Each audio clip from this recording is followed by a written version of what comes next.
Ladies and gentlemen, it's the Suzuka Grand Prix. This is awesome. There's so much to talk about. There's some serious politics being talked, and I know the racing world, and I call BS on Red Bull and their antics, and we're going to get all into it. But we are also getting back to Suzuka, one of the greatest racing tracks of all time. It is in the top three ever. This place is unbelievable. So many champions have fallen, have risen at this track. It's high speed chaos. And there's a different type of race unfolding here, lads. Behind closed doors, full of politics, power plays, and PR stunts, the Japanese Grand Prix is full of corruption. Walsh running the Irish green, and look at the move he's making down to the inside. Moves to the front from fifth all the way to the lead in lap one. Walsh takes win number two. Peter Walsh. Now, we're not just here to talk about Apexes and Tire here, lads, okay? We're talking about, this is a double-layered race. Now, on the surface, a technical high-speed track. Awesome. We're going to get into going around the track and what they need to do to get on pole position and what is the most important corner on the track that they can really capitalize, especially to get the best lap in qualifying, to get on pole or closest pole as they can. So, serious games played inside Red Bull. Serious. They dropped Liam Lawson after 2 races. Harsh. Oh dear Lord, if you've ever listened to my podcast before, lads, you know that, I've got high standards and people going around celebrating when they win a Constructors' Championship or when they finish second or third. I don't agree with that ever, okay? Never. You only celebrate if you've won a championship or you've won the race. When I talk about a championship, I'm on about the Drivers' Championship, not the Constructors, because you weren't good enough to finish ahead in the Drivers. Simple as that. You've got to be very harsh on yourself. You've got to have serious high standards. But to get rid of Liam Lawson after 2 races, that's insane. Now, let's look at the background here, lads, right? Let's look at the background here. So, a few years ago, as we know, you've watched Drive to Survive, no doubt. If you haven't, you got to go see it, lads. In Drive to Survive. Now, let's go to the background here. The background of Red Bull and their antics. So, as many of you have seen before, no doubt, Drive to Survive. If you haven't, guys, I highly recommend you see Drive to Survive. It is 80 to 85% accurate. Let's rewind. In Drive to Survive, a few years ago, we see Pierre Gasly joins up with Red Bull. He stays for 10 races. He's racing alongside Max Verstappen. He's having a disaster. He's having a nightmare. He did make a few mistakes. Racing drivers make mistakes. Teams make mistakes. But in this point, he does.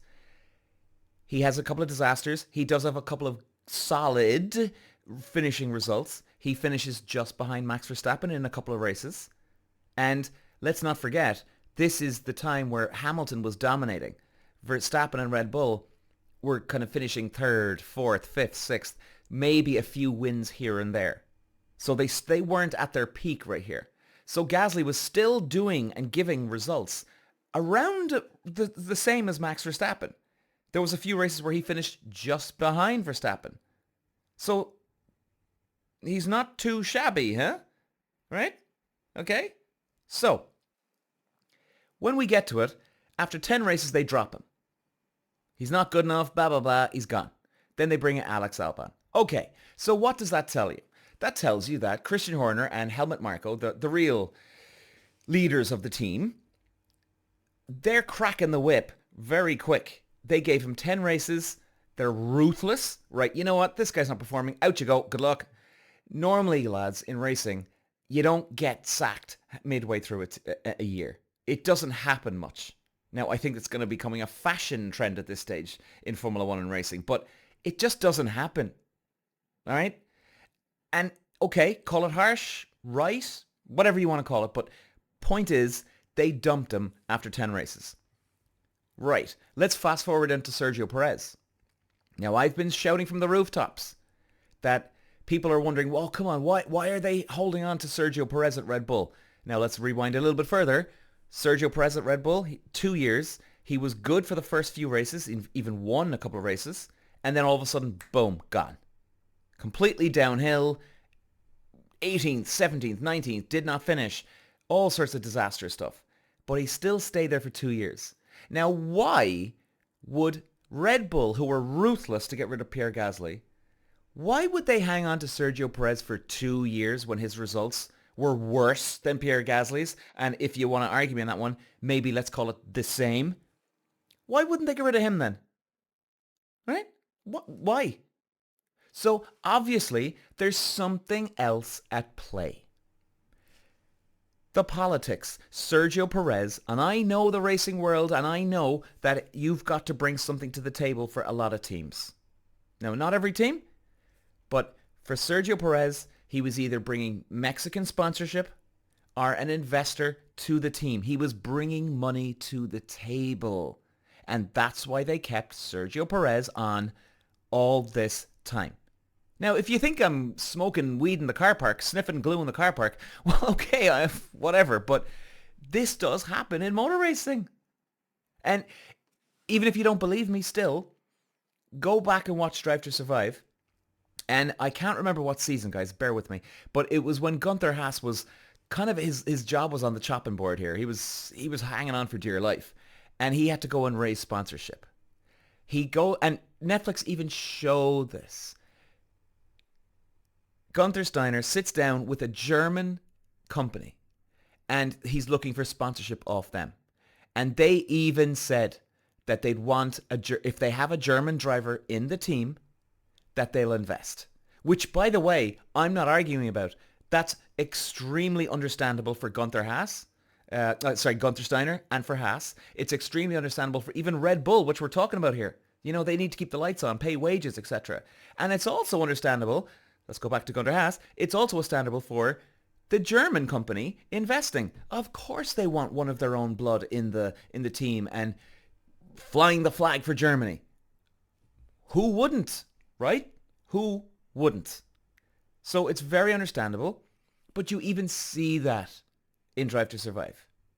So if that doesn't tell you that maybe there's some politics in play here, well, I don't know what else to say. Now, let's fast forward back up to now.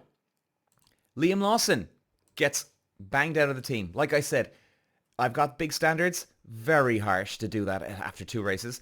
People can genuinely have 2 very bad races in a row. You know, I mean, even that saying, what is it? Bad things or good things come in 3s. You know, touch wood for all of us, of course. But so he didn't even get to 3. And then you look at Red Bull and they drop him after 2. And conveniently enough, it's the Japanese Grand Prix this weekend. And they've brought in, they've got a Japanese driver they can put in there. Don't you think there's a little bit of a smell around here, lads? Don't we think? And they're leaving Honda for next year. So maybe they want to leave on a good note. Or just maybe Christian Horner's panicking and he's thinking, oh my God, I can't get a proper engine deal. If I can't, oh my God, well, this isn't going to be good enough. Oh God, is there any way we can keep them in the game? Now, to me, if I'm a team owner and if I'm panicking that I'm losing Honda, a Japanese company, if I'm losing them, I'm starting to kind of say, well, hang on, listen, let's get their beak wet. Let's give them something here. Maybe they'll get excited. Maybe they get passionate, revved up. So if Yuki Tsunoda does really well this weekend, maybe, just maybe, Honda might rethink everything and hold on to Red Bull and keep in the game and Christian Horner can relax.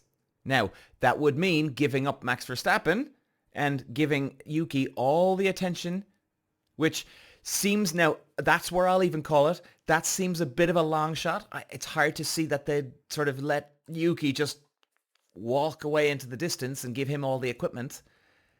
But we'll see this weekend. Now, I could be wrong on that point, guys. Okay, about Christian Horner panicking. But something tells me this is a good power play here. It does benefit Red Bull this weekend that Yuki's in the team. It's going to get a lot of attention. Now, what happens after this race? Lord only knows. Lord only knows. But you see where I'm going with this? Okay, so enough about the politics, lads. But it's going to be very interesting to see what happens. Let's get to the track. Suzuka, what an awesome, awesome track, lads. High speed. All the drivers love it. Left, right. And it's up, down, and the gradients of the track.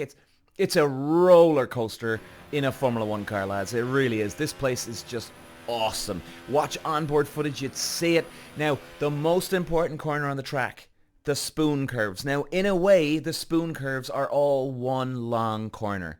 You go into the left, you keep the speed up going into the spoon 2. Now, if you have to choose a corner, spoon 2 is the one. Because the moment you get out of that corner, you've got to be locked and loaded, ready to go, slingshotting your way out of that corner, all the way up that long straight. And if you get even 1 mile an hour out of that corner better than your competitor, you're gaining time on them because you're carrying that speed out of spoon all the way up the long straight and into 130R and down into that chicane. So even 130R actually counts as part of the straight because 130R is a flat out corner. So that's where they need to capitalize. We're going to finish it off today, guys. Nice and short and sweet podcast today. There hasn't been much F1 news really in the last 2 weeks. So look, we're still early in the year, but obviously we're going to be keeping an eye on all the F1 news as we go and keeping you updated. So, okay, prediction time. You know, I've got this weird feeling Ferrari are going to be right up there along with McLaren. I think you'll see McLaren really dominate. I think you're going to have Piastri winning, Norris second, and Hamilton third. I've got some weird feeling about Hamilton still. I think it's going to sell a lot of t-shirts if you get him up there. But then Ferrari, they haven't been really sort of focusing in on just one driver for a long time since Schumacher. So, I don't know, something. Piastri for the win, Norris in second, Hamilton third. Now let's get back to the Red Bull before we leave. What does this tell us about Red Bull? Now, yes, the Suzuka is where drivers get tested, but off track, the narratives are shaped. Red Bull's story isn't just about Max Verstappen dominating. It's about how power and perception control careers. It really does, lads. And, you know, you can probably relate to this, right? You might work in some job here and, you know, Betsy, who works right next to you, knows the boss, or she's just such a lick-ass that she has her job, right? And she's not experienced for it. She's no experience under her belt, but she knows the boss and she shouldn't be there. That's politics, right? So why wouldn't that happen in any other company and sport, business in the world? And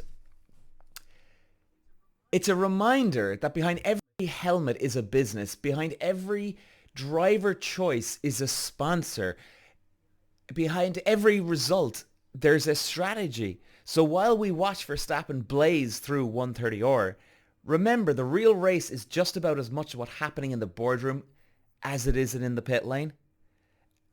And I've got a funny feeling, and guys, you can call me on it. I've got a funny feeling that Yuki Tsunoda is going to be really on the pace this weekend. Guys, we'll see you for the reaction after the Japanese Grand Prix. Hopefully this is a good one, and it looks like it is. Ciao for now. Walsh running the Irish green, and look at the move. He's making down to the inside. Moves to the front with fifth all the way to the lead in lap 1. Walsh takes win number 2. Peter. Walsh.